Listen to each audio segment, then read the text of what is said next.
কুসঙ্গে নরক বাস, সুসঙ্গে স্বর্গে বাস। এই যে কুসঙ্গ নিয়ে ঘুরছেন আপনি কখনো কুসঙ্গ নিয়ে কখনো স্বর্গে যেতে পারবেন না। লোকসভা ভোটে চুঁচুড়ায় পিছিয়ে গিয়ে নতুন করে জনসংযোগ শুরু করেছেন চুঁচুড়ার তৃণমূল বিধায়ক অসিত মজুমদার। প্রথম পর্যায়ে বেরিয়ে বিভিন্ন পঞ্চায়েত এলাকায় মানুষের ক্ষোভের মুখে পড়েছিলেন তিনি। দুদিন আগে থেকে দ্বিতীয় পর্যায়ে জনসংযোগ শুরু করেছেন তিনি। রবিবার বিকেলে ব্যান্ডেল পঞ্চায়েতের কেওটায় সেই জনসংযোগে বেরিয়ে এক বৃদ্ধের প্রশ্নের মুখে পড়লেন বিধায়ক। আশুতোষ বিশ্বাস নামে ষাটোর্ধ্ব ওই বৃদ্ধ একজন বাউল শিল্পী। তিনি বিধায়ককে দেখে বলেন, কাদের নিয়ে ঘুরছেন জেনে রাখুন, সুসঙ্গে স্বর্গবাস, কুসঙ্গে নরকবাস। ওই কথা শুনে রীতিমতো হতচকিত হয়ে পড়েন বিধায়ক। কিছুক্ষণের মধ্যেই অবশ্য নিজেকে সামলে নিয়ে অসিত হাসি মুখেই বলেন, দেখো আমি তো রাজনৈতিক লোক, আমাকে গুন্ডা, মাস্তান, ডাক্তার, ইঞ্জিনিয়ার, চোর, জোচ্চোর সবাইকে নিয়ে চলতে হবে। চোরের ভোটও এক, ডাক্তারের ভোটও এক। আমি তো রাজনীতির লোক, হ্যাঁ, আমার ভালো খারাপ, গুন্ডা, মস্তান, ডাক্তার, ইঞ্জিনিয়ার, চোর, জোচ্চোর সবাইকে নিয়ে চোরের ভোটও এক, ডাক্তারের ভোটও এক। চোরের ভোট শূন্য তো নয়, চোরের ভোট শূন্য কি, আর ডাক্তারের ভোট। সমাজে মানুষ কুলাঙ্গার কটা হয়, 5টা, 7টা, 10টা, আর 10 লক্ষ, 5 লক্ষ ভালো লোক হয়। এই যে আমার সঙ্গে যারা ঘুরছে, তোমার কথা এইরকম লোক হলে দুটো, আর সবাই তো ভালো লোক।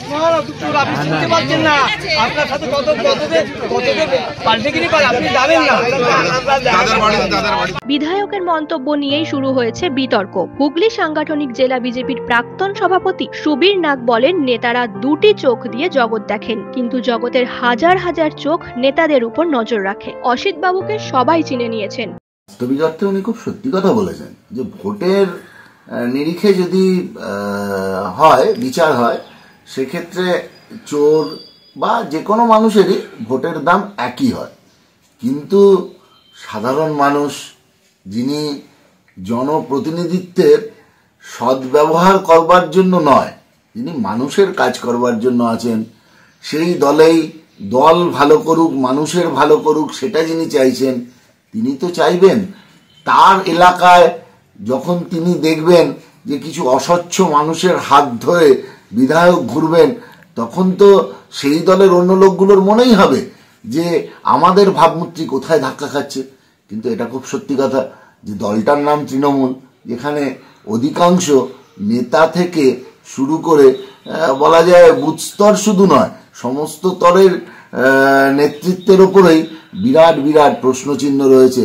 তাদের এই উল্কার গতিতে উত্থান, তাদের এত পয়সা যেভাবে এসছে, সেই দিকে মানুষের নজর কিন্তু আছে। একটা কথা খুব সত্যি, আমরা আমাদের দুটো চোখ দিয়ে দুনিয়াকে দেখছি, আর দুনিয়ার হাজার হাজার লাখো লাখো চোখ আমাদেরকেও দেখছে। কিন্তু কেন এমন বললেন ওই বৃদ্ধ? বৃদ্ধের দাবি যে এক জমি 3 জনের কাছে বিক্রি করছেন, তিনিই বিধায়কের সঙ্গে রয়েছেন। আপনি একেবারে বললেন সৎসঙ্গে স্বর্গবাস, অর্থাৎ সঙ্গে নরকে বাস। আমি বলেছি, কেন বলবো না? এরা এই একটা দালাল, জমি বিক্রি করে করে মাঠে এখন পুজো করে ঠাকুর হয়ে বসে আছে। এই পাক্কা দালাল, এই বুড়ো আমার জমি বিক্রি করেছে ডবল 3-4 বার। কি নাম? এই যে বুড়ো নিয়ে হাত বাহাতে করে ঘুরছে হাতে হাতে। আপনি একটা ভালো লোক, আপনি একটা সৎ মানুষ, আপনি একটা গুণীজন ব্যক্তি, আপনি গুণীজনের সঙ্গে থাকবেন। পাড়ার ভিতরে একটা দালালকে নিয়ে হাতে করে নিয়ে ঘুরছেন। আমার জমি ভাসিয়েছে ওইটি, আমার জমি 3 বার বিক্রি। আমি একজন গরিব, আমি শিল্পী, আমি মমতার গান করি। আপনি তো বাউল শিল্পী। আমি বাউল লোক সংস্কৃতি ডিপার্টমেন্টের সদস্য, তত্ত্ব সংস্কৃতি ডিপার্টমেন্টের সদস্য, এখনো গান গাইছি।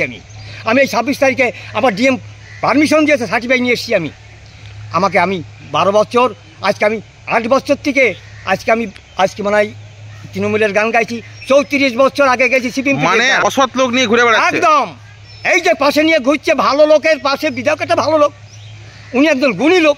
আমার বাড়ি ছিল টায়ার বাগান বিধায়কের বাড়ির পাশে, এখন আমি এখানে এসেছি, বিধায়ক এখানে এসেছে, তাহলে তার সাথে আমার ভালোবাসা আছে না? ওই বিধায়ক আমাকে ডাকে না তো ওই দালাল কেন ডাকে? ওই দালাল চিটিংবাজ। ও দালাল জীবনে কাজ করে খাইনি। আমি গানও করি, কাজ করে খাই, আমার সংসার আছে। ও দালালের সংসার আছে। একদম ভালো। বিধায়ককে বলি যে বিধায়ক একজন জানে না তাই ঘোরে। তা বিধায়ক জন্য এদেরকে জেনে শুনে ঘোরা উচিত, যে লোকটা কেমন, এই লোকটা কেমন, ও লোকটা কেমন না জেনে যদি ঘোরা হয়, তাহলে সেই ব্যক্তির কি ভালো সুফল হয়?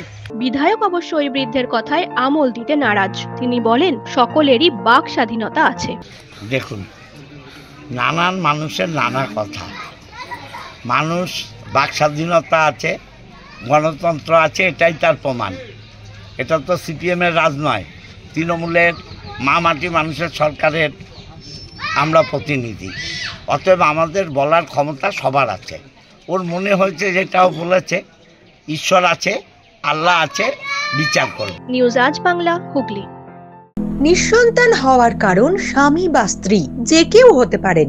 আইভিএফ এর অ্যাডভান্স সায়েন্স আর এক্সপার্ট কেয়ার লক্ষ লক্ষ কাপেলের স্বপ্ন সার্থক করেছে। তাই বন্ধাত্বকে হারাতে আপনাদের অবশ্যই আসতে হবে আরামবাগ প্রাণ আইভিএফ ফার্টিলিটি সেন্টারে। এখানে চিকিৎসা করিয়ে অনেক দম্পতি সন্তানের মুখ দেখেছেন। আমাদের ঠিকানা আরামবাগ, বসন্তপুর, আমতলা, বিবেকানন্দ পল্লী, 2 নম্বর রেলগেটের পাশেই। মোবাইল নাম্বার 7865858781 অথবা 7908098172।